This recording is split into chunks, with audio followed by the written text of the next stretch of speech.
4주 전부터 생각했던 말씀은 사도행전에 있는 사도 바울의 1차 전도 여행에 대해서 쭉 생각하고 있습니다. 석주 딴 말씀 생각하고 오늘 사도행전에 돌아왔기 때문에 어느 말씀을 생각해야 될까, 어디까지 왔는가를 좀 반복해서 생각해 보려고 하는데요. 1차 선교행의 출발점이 어디냐라고 말하면 안디옥 교회다라고 볼 수가 있죠. 수리아에 있는 안디옥 교회. 안디옥 교회는 5명의 훌륭한 지도자가 있었는데 성령님께서는 특별히 이 바나바와 사울을 따로 띄어서 선교사로 임명하게 되고 금식하고 기도한 다음에 이 바나바와 사울을 선교사로 파송을 하게 됩니다. 파송을 받은 바나바와 사울은 드디어 실루기아로 내려와서 배를 타고 구브로 섬을 선교하는 것을 보게 됩니다. 구브로 섬을 선교하는데 이 구브로에 도착해서 살라미에 도착해서 거기서 회당의 말씀을 전하고 육로로 바하고까지 갔다라고 말씀드렸어요. 그러면서 제가 바하고에서 선교한 얘기를 보면서 두 가지 사건을 모르면 바보가 된다라고 하는데 바하고에서는 두 가지가 바뀐 것이 있다고 말씀드렸죠. 첫 번째 바뀐 건 이름이 바뀌었다라고 말씀드렸습니다. 사울이라는 이름이 드디어 처음으로 성경의 기록에 바울로 바뀌었다라고 말씀드렸어요. 그동안 우리가 배운 것은 원래 예수 믿기 전에는 사울이었는데 예수 믿은 다음에 바울이었다라고 그동안 배워왔는데 그렇게 배운 것은 바르게 배운 것이 아니다라고 제가 말씀드렸어요. 우리는 그동안 가진 것, 옛날 그냥 믿음의 선배들이 가르쳐 준 것 주먹국시에 공부를 했는데 그런 것이 잘못되었다면 빨리 수정하는 게 좋습니다.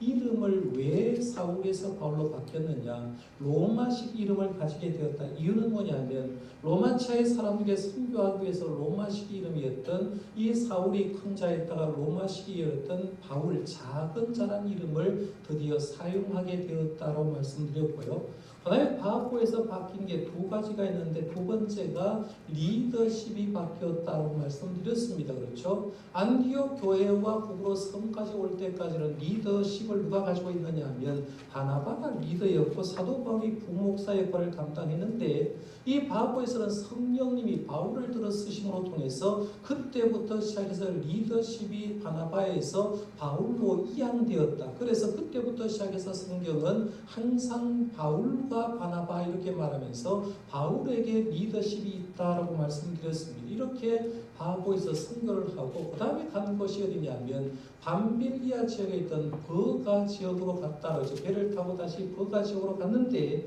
이 버가 지역에서는 선교한 얘기가 나옵니다. 전도의 결실의 얘기가 나오지 않고 버가에서 딱 하나의 얘기가 나오는데 마가 요한이 예루살렘에 있는 자기 집으로 돌아갔다고 말씀드렸어요. 왜 마가 요한이 선교행을 하다가 중도에 탈락하고 왜 집으로 돌아갔느냐라고 보면 네 가지 이유가 있다고 제가 말씀드렸는데 첫 번째는 자기 외삼촌이었던 이 바나바가 리더십을 바울에게 뺏겼기 때문에 실족해서 시험 받았기 때문에 돌아갔을 거라고 추정해 볼 수가 있고 선교여행을 해보니까 선교여행이 굉장히 환상적으로 생각했는데 가보니까 너무 힘들어서 선교여행이 힘들어서 도망갔다고 말할 수도 있고요.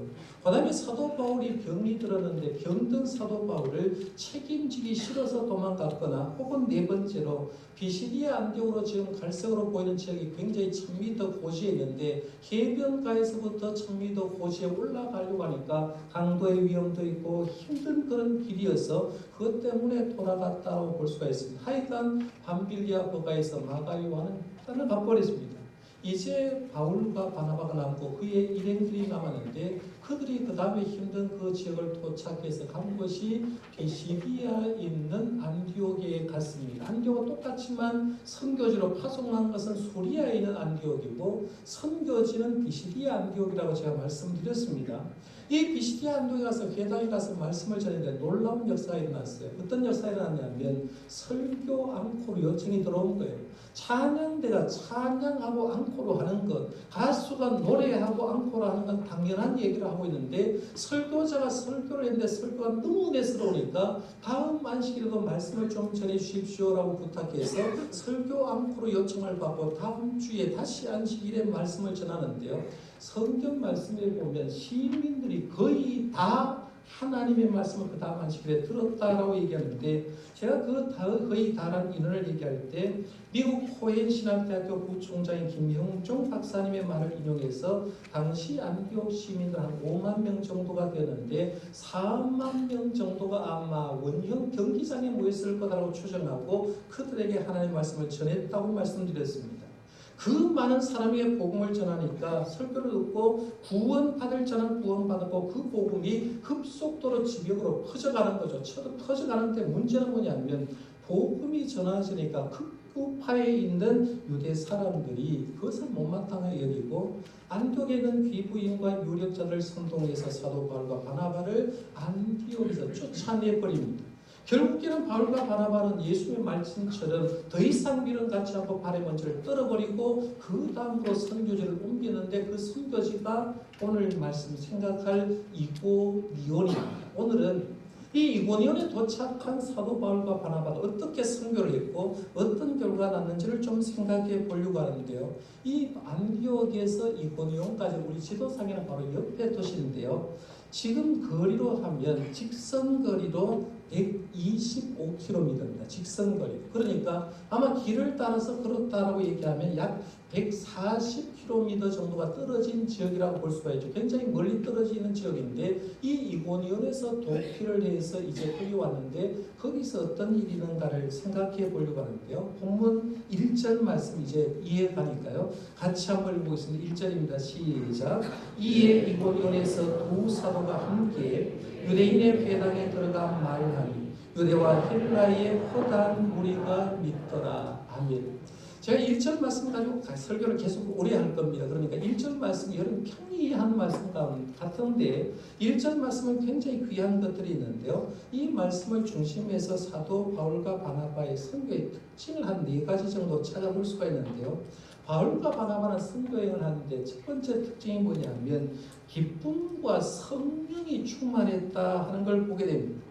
지금 제가 방금 바울과 바나바가 결국에는 비시디아 안디옥에서 이고니온까지 왔는데 온 동기가 뭐냐면 핍박 때문에 왔거든요. 박해 때문에 왔다는 얘기입니다.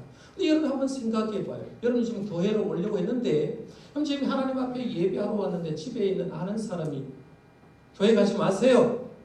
왜 교회 가요? 예수 말은 믿어요. 그리고 예수 믿는 게 뭐 좋다고 믿어요라고 하면서 여러분의 신앙을 박해했다고 생각해 보세요. 교회 오는 걸 교란시켰다고 생각해 보세요. 그러면 교회 왔는데 마음이 과연 어떠했을까 하는 거죠.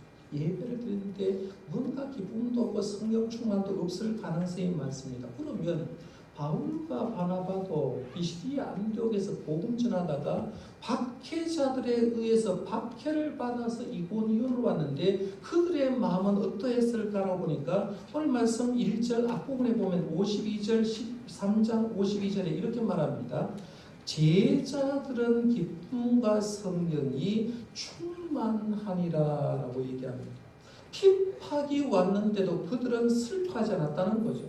아마 이건 안디옥 교인들도 마찬가지였을 거고 바울과 바나바도 역시 마찬가지였을 겁니다. 그들은 주변의 사람이 핍박해도 슬퍼하지 않았다는 거예요. 주변의 사람이 나를 괴롭게 해도 그 사람의 심령 속에 기쁨이 충만하고 그 사람의 속에는 성령이 충만했다는 거예요. 기쁨이 충만하고 성령이 충만하니까 박해받아서 여본으로 왔는데 첫 번째 하는 일이 뭐냐면 또 거기서도 복음을 전하고 있다 하는 겁니다. 저는 우리 성도님들이 저와 여러분들이 예수님 때문에 기쁨으로 충만하시기를 바랍니다. 다른 것이 없어요. 남들이 누가 핍박하든지 세상이 어떻게 돌아가든지 예수님이 내 중심 속에 계시면 내가 기쁘고요. 성령님이 내 중심 속에 계시기 때문에 성령 충만하시기를 바랍니다. 우리가 하나님 앞에 예배하는 것도 마찬가지예요. 내가 기쁘고 성령 충만하면 주일날 교회 가지 말라고 해도 갈 겁니다. 왜? 내가 기쁜데 내가 하나님께 예배하는 것이 좋은데요. 근데 교회 오는데 억지로 교회 온다고 생각해 보세요. 그 사람보다 더 불행한 것이 없는 거예요. 내가 기쁘고 내가 성령 충만하면 교회 오는 게 기뻐요. 예배가 기쁘다는 거예요. 주일이 기다려진다는 얘기입니다. 교회 봉사하는 것도 억지로 하라고 어떻게 하겠습니까? 근데 기쁘고 성령 충만하면 그 사람 기쁨으로 일을 감당할 수가 있는데 이런 기쁨과 성령의 역사가 저와 여러분에게 동일하게 나타나시기를 바랍니다. 그 다음에 두 번째 전체 이 바울과 바나바의 선교의 특징을 보니까 항상 두 사람이 동력하고 있다 하는 걸 보게 됩니다. 1절 말씀에 보면 독특한 표현 하나가 있는데 여러분 그냥 읽었잖아요. 그런데 1절 말씀에 보면 이렇게 합니다. 이에 이고니온에서 두 사도가 함께라고 했어요. 두 사도. 두 사도는 누구를 얘기할까요? 하나는 사도 바울이죠. 또 한 사람은 누구예요? 바나바입니다. 근데 여러분 이 말씀 보면서 그냥 생각했으면 두 사도는 바울과 바나바였다라고 하는데 사실은 성경 속에 바나바를 사도라고 얘기하는 건 처음 나온 얘기라는 거죠. 한 번도 그런 적이 없어요. 바나바는 그냥 평신도예요. 평신도인데 불구하고 사도라고 얘기하고 있는데 일반적으로 예수님의 12제자, 12사도가 되려고 하면 세 가지 조건이 되어야 됩니다. 첫 번째는 예수님께 직접 부름을 받아야 됩니다. 이 날 따라와라. 주님께 제자 부름 받아야 되고, 두 번째는 주님과 함께 3년 동안 따라다니면서 주님께 교육을 받아야 됩니다. 교육을 받고, 세 번째는 예수님의 부활을 목격하고 증언할 수 있는 사람만이 사도라고 할 수 있어요. 사도 바울도 선교하면서 헐 고민스럽고 교인들이 괴롭힌 게 뭐냐면 너 예수님과 3년 동안 따라다니지 않았지 않냐. 예수님께 부름을 받고 부활은 아는데 예수님께 부름 받았는데 3년 동안 공생의 사역을 함께 하지 않았기 때문에 사도 바울의 사도권을 늘 의심했어요. 그러니까 사도 바울은 나는 사도라고 계속해서 강조를 합니다만은 사도 바울도 사도권 때문에 힘들었는데 오늘 말씀에 보면 바나바도 사도라라고 얘기하는 거예요. 그런데 왜 바나바를 사도라고 했느냐 하면 일반적으로 헬라에서는 어떤 목적을 두고 사람을 보내거나 일을 시킬 때 그 사람을 사도라고 했다는 거죠. 헬라 시대. 그러니까 안디옥에서 선교사의 사명을 받고 보내심을 받아서 하나님이 일을 했기 때문에 그 일 때문에 헬라어 문화권 속에 있었기 때문에 바나바도 사도라고 이렇게 불렀다는 겁니다. 중요한 것은 이 두 사람이 지금 동력하고 있다는 얘기입니다. 여러분 신앙생활 할 때요. 왜 교회에 오는 게 필요할까요? 왜 교회가 필요할까요? 왜 신앙의 동력자가 필요할까요? 이렇게 하면 되잖아요. 내 혼자 집에서 성경 보고 그러죠? 방송만 틀면 유명한 목사님 설교가 나오니까 방송 설교 들으면 되죠. 헌금 교회하지 않고 그냥 내가 쓰고 싶은 대로 가난한 자를 구제를 하고 설교하면 될 것 같아요. 내가 혼자 성경 보고 내가 집에서 방송 설교 듣고 내가 하나님이 원하시는 대로 쓰면 될 것 같은데 절대로 그럴 수는 없어요. 그 사람의 신앙은 절대로 쓸 수가 없어요. 왜냐하면 우리에게 교회가 필요하고 신앙의 동력자가 필요한 이유는 크게 세 가지입니다. 하나는 뭐냐면 혼자서는 신앙과 인격이 성숙하는 것이 불가능하기 때문에 그렇습니다. 요즘 덜합니다만 옛날 어르신들은요 자녀를 출가시킬 때 외아들하고 외동딸에게는 잘 안 보내려고 했어요. 그 집 외아들이다 며느리감 구한다고 하는데 그 집은 안 보내려고 했어요. 딸 하나밖에 없다라고 하면 그 집에 안 보내려고 했습니다. 사위 안 보내려고 했어요. 이유는 뭐냐면 지금이야 뭐 아들 하나 놓고 둘 놓고 그런 것밖에 안 되기 때문에 전부 다 외아들과 외동딸이 될 수가 있지만 옛날에는 절대로 그렇지 않았잖아요. 근데 혼자 사는 사람의 문제가 뭐냐면 인격의 균형을 맞추기 어렵다는 거죠. 혼자 크다 보니까 혼자 사랑을 하다 보니까 자기가 독불장군인처럼 뭔가 대단하다고 생각하는데 형제가 많은데 한번 보세요. 7남매 8남매 큰데는요 자기 주장했다가 형한테 대번대 들어갔습니다. 내가 내 소리 했다가요. 내가 어떤 표현을 하고 내 못마땅하다고 해서 가정의 룰을 어기면 형님이나 누님 그냥 두지 않습니다. 그러니까 7남매 8남매 크다 보면 그 속에서 위계 질서도 배우고 인격이 뭔지 배우고 남들의 생각도 배우고 내 생각도 죽이는 법을 배우는 거죠. 그러니까 그렇게 큰 사람하고 혼자서 큰 사람은 차이가 나는데 우리가 교회 생활도 마찬가지예요. 교회 생활 하다 보면 주님의 몸된 지체라고 얘기하자면 별의별 사람이 다 있는 거예요. 별의별 사람이 다 있는데 그 사람과 교제를 하면서 느끼는 게 뭐냐면 내 자연적인 인격과 신앙 인격이 형성되어 가는 거예요. 아 저런 사람도 있구나. 나도 이렇게 할 수 있구나라고 하면서 자연적인 인격이 성숙해 가는 거죠. 그러니까 교회가 필요하고 동력자가 필요하다는 거예요. 두 번째는 혼자서는 지속적인 신앙을 절대로 유지할 수가 없습니다. 여러분 혼자서요. 집에서 예수 잘 믿는다고 해서 1년 정도만 믿어보세요. 그 사람 절대로 예수 못 믿게 돼 있습니다. 신앙인은요. 한 주, 두 주 교회만 빠져도 믿음은 급속도로 추락하게 돼 있어요. 왜? 우리는 교회를 통해서 믿게 되기 때문에 그래요. 그 다음에 세 번째는 하나님의 일을 효과적으로 추진할 수가 없습니다. 예수님은 12제자를 파송할 때 70인 전도들을 파송할 때 항상 둘씩 파송했거든요. 하나님의 일을 하는 데는 절대로 혼자서 하게 만든 게 아니라 동력해서 하게 했다는 거예요. 그럼 가만히 한번 생각해 봐요. 바나바가 속 좁은 사람 같으면 우리가 바보에서 리더십이 이양됐지 않습니까? 그러면 바나바가 우리 같으면 어떻겠습니까? 구브로가 누구 고향이라고 했어요? 자기 고향이에요. 나는 내 고향에서 일하겠네 라고 말해서 사도 바르고 네 리더십 받았으니까 네나 선교해라고 하면서 나는 안 가겠네 라고 할 수가 있어요. 그런데 오늘 본문 말씀에 보면 사도 바울과 바나바는 항상 동력하고 있다는 거예요.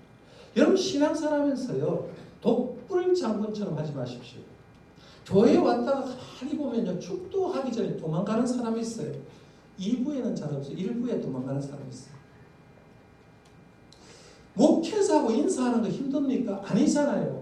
목회자하고 인사하고 악수하면 하는 것도 있어. 뭐 손해라는 거 없어요. 교제를 하는 거거든요. 성도끼리 교제를 하는 거 굉장히 중요한데 우리가 신앙의 동력자를 많이 만들어야 돼요. 특별히 가정에 경조사 있을 때 뭘 느끼냐면 내가 동력자 안 만들어 놓으면요 내 경조사 때 굉장히 힘들어집니다. 그런데 그걸 모르는 사람만 우리 교회 생활하면서 동력자를 잘 만드는 게 굉장히 중요한데 여러분들도 저도요 신앙의 동력자 잘 만들어 가시길 바랍니다. 이게 교회 생활 잘하는 거예요.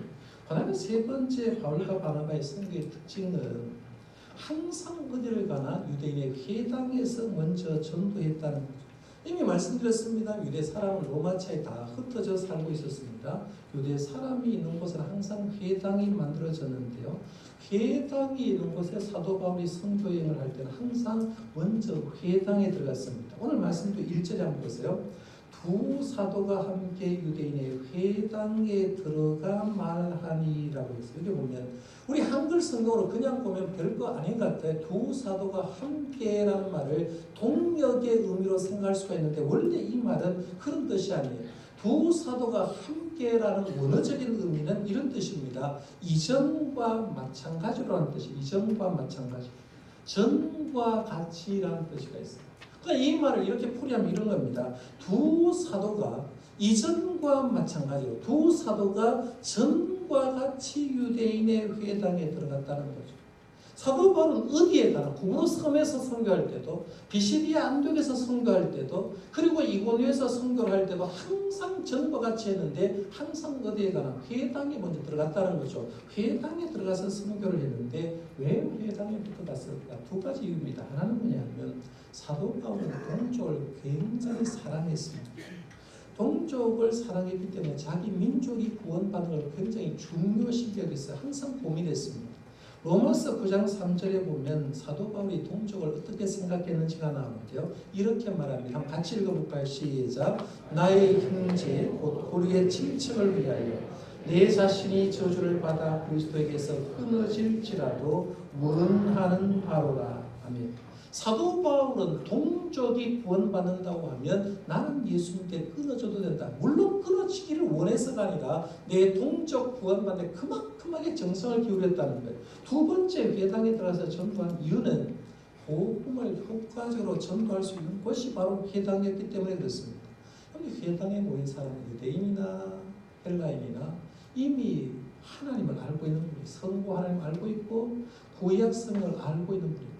구약 성경을 알고 있고 하나님을 알고 있는 사람에게 예수님을 전하는 거하고 생짜배기 교인에게 그렇게 생짜배기 사람에게 복음 전하는 것은 굉장히 차이가 있었다는 거죠. 그러니까 항상 회당에 먼저 들어가서 복음을 전하는 거예요.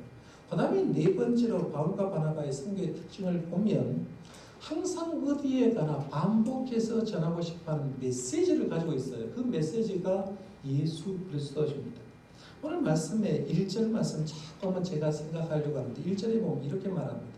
이에 이고니에서 두 사도가 함께 유대인의 회당에 들어가 말하니라는 말하고 말하니 무슨 말이 있다는 거예요. 사도 바울이 말했다라고 얘기하는데 이 말한 이의 원어적인 의미는 그렇게 말하되라는 뜻이에요. 그렇게 말하되. 그렇게 말하되라는 말은 뭐냐면 비시디아 안디옥에서 했던 말을 또 여기에서도 한다는 얘기예요. 무슨 말이냐면 지금 목회자처럼 설교를 하는데 지난주도 하고 오늘 다른 설교를 한 게 아니라 사도 바울은 설교를 하는데 구브로에서 섬에서 설교할 때나 전도할 때나 비시디아 안디옥에서 전도할 때나 지금 이고니온에서 전도할 때나 똑같은 말을 하고 있다는 거죠. 말을 했는데 언제 말을 하냐면 똑같은 말을 반복해서 얘기한다는 거예요. 그 반복해서 얘기하는데 성경 말씀 잘 보세요. 사도행전에 보면 베드로 사도가 성령 충만해서 설교를 합니다.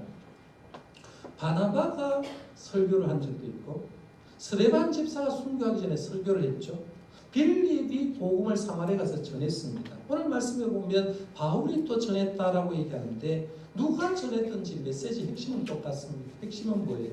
예수 그리스도시오. 예수님은 우리를 구원하기 위해 성육신하셨다. 예수님은 우리를 위해서 사셨다. 예수는 우리를 죄를 대신해서 십자가를 지셨다. 예수님은 3일 만에 부활하셨다. 예수는 부활해서 승천하셔서 하나님의 보좌 우편에서 우리를 위해서 중보하신다. 우리는 죄인이지만 그 구원해준 예수를 믿으면 죄 사함을 받고 예수 믿는 자에게 구원을 준다. 이 메시지. 간단한 메시지입니다. 그러니까 설교 준비할 시간이 필요가 없어요. 어디든지 가나 예수님 우리를 위해서 오셨고 예수님 위해서 우리에서 사셨고 우리를 위해서 죽으셨고 우리를 위해서 부활하셨고 우리를 위해서 하나님 보좌 우편에 우리를 위해서 중보 기도하고 계시고 우리가 그 예수님 믿으면 죄 사함을 받고 우리는 구원 받는다. 이 메시지 항상 어디에 가나 예수님이 들어가 있다. 사도 바울의 경우에는 예수님이 인생 전체를 바꿔버렸다. 예수님 만나기 전에 사도 바울 대단한 사람입니다. 집안 짱짱했죠. 한국으로 말하면 서울대 나오고 서울대 대학원 나온 사람입니다. 최고의 학부모, 최고의 엘리트였어요. 그런데 그가 다메섹 도상에서 예수님 만나고 나서는 뭐라고 얘기하느냐면 내가 그동안 알고 있는 것, 내가 지금 가지고 있는 것, 이 세상에서 가장 귀한 것이 뭐냐 했을 때 예수님 빼고는 아무것도 없습니다라고 고백하는 거예요. 이 고백한 두 구절만 제가 한번 소개해 드릴게요. 고린도전서 2장 2절 이렇게 말합니다. 내가 너희 중에서 예수 그리스도 앞에 십자가에 못 박히시는 것 외에는 아무것도 알지 아니하기로 작정하였음이라고 했어요. 예수 그리스도와 그의 십자가에 못 박히시는 것 외에는 아무것도 알 필요가 없다고 했어요. 갈라디아서 6장 14절에 보면 그러나 내게는 우리 주 예수 그리스도의 십자가 외에 결코 자랑할 것이 없으니 그리스도로 말미암아 세상이 나를 대하여 십자가에 못 박히고 내가 또한 세상에 대해서 그러하리라고 얘기합니다. 사도 바울은 예수님 만난 다음에 항상 예수님의 십자가예요. 예수님의 부활을 얘기하는 거예요. 그러니까 이고니온에 도착해서 말하는데 설교한 내용은 지금 안 나와요. 설교한 내용이 안 나오는데 그 설교한 내용을 한마디로 압축해서 말했다. 예수님에 대해서 말했다. 예수님에서 말했다라고 얘기하는 거예요. 저와 여러분이 가장 귀한 건 뭡니까? 여러분 누가 와서 톡 건드리면 뭔 얘기 나올 겁니다. 예수를 믿는다고 하면서 사실 우리 예수 믿는 사람은 언젠가 모르게 돈이나 명예가 있을 수가 있어요. 심지어는 목회하는 저에게도 가장 귀한 게 뭐냐라고 말하면 예수님 얘기하는 척하면서 어떤 자리나 명예나 직책에 안주할 가능성도 굉장히 많을 수 있습니다. 여러분 어떻습니까? 여러분 모이면 뭔 얘기합니까? 남성교회 회원 여러분 한번 생각해봐요. 남성교회 회원들이 모이면 뭔 얘기합니까? 여전도의 회원들이 모여서 여전도의 원래를 하면 무슨 얘기하냐는 거예요. 구역 식구들이 모여서 구역 식구들이 모이면 뭔 얘기하냐. 우리가 세상에 나가서 세상 사람들과 뭔가를 얘기할 때 내 입에서 나오는 말이 뭐냐 했을 때 우리 입에 나오는 말도 딱 한마디로 해서 예수님이 되시기를 바랍니다. 여전도에 뭐 하려고 모입니까? 예수님 영광나고 예수님 나라가 확정하기 위해서. 남성교 회원들이 뭘 하고 모입니까? 예수님 때문에 모이는 거죠.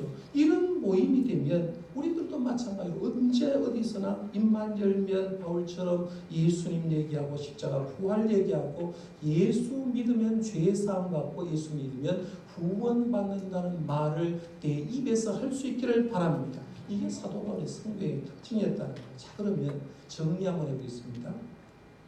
1절 말씀 중심에서 바울과 바나바의 성도의 특징 4가지를 말씀드렸어요. 첫째는 둘은 기쁨과 성령으로 충만했다. 두 번째는 늘 통역했다고 말씀드렸고, 세 번째는 유대인의 회당에서 가장 먼저 전도를 했고, 네 번째는 그들은 분명한 메시지를 가졌는데 예수 그리스도를 가졌다라고 말씀드렸습니다. 이들이 이고니온에 와서 이렇게 분명한 성도의 특징을 가지고 전도를 했더니만, 그러면 전도한 결과가 뭐냐는 거예요. 결과를 생각해 보려고 하는데요. 결과 한번 보겠습니다. 1절 말씀 하반절에 보면 이렇게 말합니다. 유대와 헬라의 허다한 무리가 믿더라 했어요. 허다한 무리가 믿었다. 2절에 보면 반대 사람이 나옵니다. 그러나 순종하지 않은 유대인들이 이방인들의 마음을 선동하여 형제들에게 악감을 품게 하거느라고 했어요. 4절과 5절에 보면 이제 두 패를 정확하게 나누게 됩니다. 전도의 결과는 두 부류로 나눠졌다. 그 신의 무리가 나뉘어 유대인을 따르는 자도 있고 두 사도를 따르는 자도 있는지라 이방인과 유대인과 그 관리들이 두 사도를 모욕하며 돌로 치고 달려드니라고 했습니다. 전도를 받고 두 가지 반응이 분명히 나타나는데, 하나는 예수님을 믿고 사도들을 따르는 자들이 되었다는 거죠. 여러분, 복음은요 누가 전해도 관계없어요. 담임 목사가 전하든 교육 전도사가 말씀을 전하든 그 복음이 진짜 복음이라고 하면 복음에는 역사가 일어난 줄 믿으시길 바랍니다. 사도 바울은 분명한 그 생각이 있었어요. 로마서 1장 16절에 보면 이렇게 말합니다. 내가 복음을 부끄러워하지 아니하노니 이 복음은 모든 믿는 자에게 구원을 주시는 하나님의 능력이 됩니다. 먼저는 유대인에게요 그리고 헬라인에게로다라고 말하면서 사도 바울은 복음이 너무너무 자랑스러운데 너무 자랑스러운 표현을 할 방법이 없으니까 고건법, 이게 문법으로 하는 고건법인데요. 역설적인 반대편에서는 나는 복음을 부끄러워하지 않는다. 옛날 할머니들이 애가 이쁘면 꼭 뭐라고 하냐면 밉다, 밉게 생겼다. 이쁘면 이쁘다고 얘기해야 될 거 아니에요. 그런데 옛날 어른들은 혹 애를 보면 문디같이 생겼다, 돼지같이 생겼다, 밉게 생겼다 이러나거든요. 진짜 미워서 되는 게 아니라 너무너무 이쁘니까 밉게라고 반대말을 썼거든요. 사도 바울이 쓴 표현도 이런 거예요. 나는 복음이 너무너무 자랑스러워. 너무너무 자랑스러운 것을 진짜 강조하고 싶어서 나는 복음을 부끄러워하지 않는다. 이유는 복음은 하나님께서 믿는 자의 구원을 하나님의 능력이 되기 때문에 유대인들이 믿든지 헬라인이 믿든지 누구든지 예수를 믿으면 구원받는 선물이 된다. 여러분 지금도 마찬가지입니다. 복음은 그 자체로 역사가 일어난 줄 믿습니다. 왜 목회자가 매주일마다 복음을 설교하겠습니까? 목회자가 사례비 타려고 일하는 게 아니라 복음을 전할 때 예수 믿는 사람이 늘어나니까, 구원받는 사람이 늘어나니까, 복음을 들으면 귀신들이 물러가고 병든 자가 치유되고 이적이 나타나니까 하나님의 복음을 있는 그대로 전하는 거예요. 우리 교회에 여러분 처음 나온 분들 생짜배기 아닙니까? 복음에 대해서 저는 몰라요. 그런데 예수를 믿으면 구원받는다는 이 복음을 믿으니까 나도 모르는 믿음이 생기는 거죠. 구원의 반에 들어가 버리는 거예요. 그러니까 믿는 사람의 수가 늘어날 수밖에 없는 거예요. 저는 우리 교회에 이런 복음의 역사가 계속 나타나기를 바랍니다. 주의 종을 통해서 입에서 복음이 전화될 때요, 구원받는 자가 늘어나기를 바랍니다. 귀신 들린 자 치유되기를 원합니다. 병든 자 복음을 듣고 회복되는 역사가 일어나기를 바랍니다. 이게 복음이 살아있으면 가능하다는 거죠. 그런데 오늘 말씀을 보면 복음을 듣고 믿는 사람도 있고 사도를 따르는 사람도 있는데 반대 사람도 있었어요. 복음을 거부하고 반대하는 자들도 많이 있었다라고 얘기합니다. 재미난 표현이에요. 똑같은 시간에 똑같은 복음을 들었는데 반대의 사람이 있다는 거죠. 핍박을 하고 거부하는 무리들이 있다는 거죠. 이거는요, 잘 생각하셔야 돼요. 예수님이 있는 곳에는 항상 칼처럼 불처럼 갈라져요. 예수님이 진짜 들어가는 곳에는 항상 두 패가 있어요. 예수를 믿는 사람이 있고 예수님을 믿지 않고 오히려 예수님을 힘들게 하거나 예수 믿는 사람을 반대하는 세력이 있습니다. 단적인 예를 하나 드릴게요. 예수님이 십자가상에 돌아가시기 위해서 십자가를 지셨습니다. 좌우편에 강도들이 달렸죠. 예수님이 오전 9시에 십자가 달려서 오후 3시에 6시간 정도 달렸다가 돌아가시고 우리가 잘 압니다. 주님이 십자가에 달려서 돌아가시고 그리고 7마디의 말씀을 하는데 그 예수님의 모습을 보고 예수님의 말씀을 듣고 성경 말씀을 보면 우편 강도는 예수님을 믿어버립니다. 저분이 메시아구나라고 믿어요. 그러면서 하는 말이 예수여 당신의 나라에 임하실 때 나를 기억하소서라고 말하면서 예수를 메시아로 받아들이고 예수님 천국 갔을 때 나를 받아달라고 기도합니다. 반대로 좌편 강도는 똑같은 예수님 말씀 받았는데 예수님을 비방했습니다. 네가 그리스도가 아니냐? 너와 우리를 구원하라라고 말하면서 주님을 향해서 모욕적인 말을 합니다. 그렇습니다. 지금도 똑같아요. 지금 우리 11시 예배를 드릴 때 예배하러 온 여러분도 계시지만 세상 사람도 교회 가는 우리들 보고 비우는 사람도 있었을 겁니다. 성경 들고 갈 때. 더 폭을 좁으면 교회 안에도 마찬가지입니다. 지금 똑같은 시간에 1시간 예배를 드리고 있거든요. 똑같은 시간 설교를 듣고 있습니다. 그런데 똑같은 설교를 들으면서 어떤 사람은 은혜를 받아서 돌아가는 사람이 있어요. 말씀의 깨우침을 얻어서 돌아가요. 정신이 번쩍 들어서 하나님 말씀 듣는데 이 말씀이 이런 말씀이구나 은혜가 되어서 감당하지 못해서 그렇게 돌아가는 사람이 있지만 반대로 마귀 사탄이 마음을 비비 꼬는 사람이 있어요. 이 사람은 마음이 비비 꼬면서 설교를 들으면 들을수록 누구를 향해 얘기하냐면 목회자를 이상하게 생각합니다. 복음을 곡해하게 생각합니다. 설교를 듣고 말씀이 들어가면 그 사람 변화가 되는데 그 사람 변화가 안 돼요. 이유가 뭐냐면 그 사람의 마음이 벌써 비비 꼬여있는 사람이기 때문에 마치 유대 사람들이 그러했던 것처럼 복음을 거부하는 사람들이 있어요. 저는 바라기는요. 우리 성동교회 모든 성도님들은 옥토 같은 마음밭이 되어서 복음을 들었을 때 믿음으로 커가는 성도님들이 되시기를 바랍니다. 주님 원하시는 건 그거라는 거예요. 오늘 본문을 조금 한번 더 보겠습니다. 이렇게 두 부류로 갈려졌는데 바울과 바나바는 이고니온에서 자기를 향한 악감정을 가지는 사람이 있었어요. 잘 보세요. 그 사람이 있었을 때 어떻게 했는가를 3절은 이렇게 말합니다. 이제 마지막 절이니까요. 같이 한번 읽어봅니다. 시작. 두 사도가 오래 있어 주를 힘입어 당대히 말하니 주께서 그의 손으로 표적과 기사를 행하게 하여 주사 자기의 말씀을 증언하시니. 아멘. 사도 바울이 설교를 했는데 그 말을 듣고 많은 사람은 예수를 믿고 따랐는데 반대로 반대하는 사람도 있었습니다. 그런데도 불구하고 우리 생각에 저 집사님이랑 반대한다. 나가야 되겠다라고 가지 않는다. 그런 사람들 날 싫어하는 가야 되겠다. 가지 않았다는 거죠. 오늘 말씀에 보면 3절에 강조하는 말, 눈에 띄는 말이 두 사도가 오래 있었다는 거죠. 얼마의 기간인지 제가 연구를 해보니까 없어요. 얼마의 기간이 있었는지 모르지만 분명한 것은 자기를 괴롭히는 사람이 있는데도 불구하고 오래 있었다. 성령의 열매, 신앙의 덕목 중에 제일 중요한 덕목은 오래 참음입니다. 인내. 신앙생활은 인내와 기도입니다. 이게 인내하고 기도하는 사람은 성공합니다. 그런데 인내하지 못하고 기도하는 사람은 실패하는데 오늘 말씀해 보면 바울과 바나바는 오래 있었어요. 인내하고 있었다는 거죠. 그러니까 오늘 말씀에 조금 더 보인해서 보겠습니다. 오래 있어 인내했다. 주를 힘입어 담대히 말했다. 계속했어요. 주께서 그의 손으로 표적과 기사를 행하게 해 주사 이랬어요. 표적과 기사도 나타났어요. 그 다음에 자기 은혜의 말씀을 증언했다. 이게 자기 은혜의 말씀은 간증을 얘기합니다. 내가 예수 믿은 것, 내가 예수님을 만난 걸 간증을 했다라고 얘기하는 거죠. 오래 참을 수 있었다. 여러분들 신앙생활 하면서요. 교회 생활할 때 여러분 다 좋아하지 않습니다. 제가 목회를 한다고 해서 우리 교회 100% 저를 좋아하지 않습니다. 분명히 반대자 있어요. 그러나 저는 인내할 겁니다. 웃지도 않아요.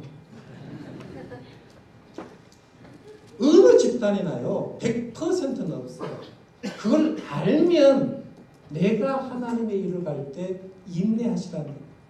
여기 찬양대를 하고 장로님을 하고 교회 부서장을 하고 어떤 일을 한다고 해서 100% 날 밀어주지 않습니다. 그러나 내가 하나님의 일을 하는 사람은 인내의 열매를 맺기를 바랍니다.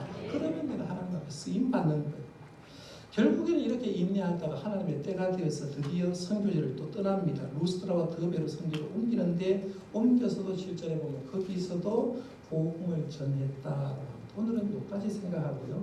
다음 주에 이제 루스드라에 가서 전도할 얘기를 생각할 건데 오늘 설교 제목은 딱 단순합니다. 믿는 자와 믿지 않는 사람. 예수님이 있는 곳에는 믿는 자가 있고 믿지 않는 사람이 있어요. 복음이 있는 곳에는 믿는 자가 있고 믿지 않는 사람이 있습니다. 지금도 교회 안에서 설교를 제가 하지만 제 말을 듣고 믿고 긍정으로 바뀌는 사람도 있고 제 설교를 듣고도 믿지 않는 사람이 있어요. 어떤 사람은 받아쓰고 메모하고 뭔가 느끼려고 하는 사람이 있는가 하면 어떤 사람은 전혀 관심 없는 사람이 있어요. 이게 예수님 안에서 나타나는 현상이에요. 여러분은 어느 쪽을 선택하시겠습니까? 저는 바라기는 우리 모두가 복음을 내 속에 들어서 예수를 믿고 주님을 따르는 우리가 되고 주님의 몸된 교회를 위해서 헌신하는 자들이 되시기를 바랍니다. 기도하겠습니다. 하나님 아버지 은혜를 감사합니다. 하나님께서 오늘 우리에게 주신 귀한 말씀 오늘도 생각했습니다. 이번에 대해서 선교를 생각해 보면서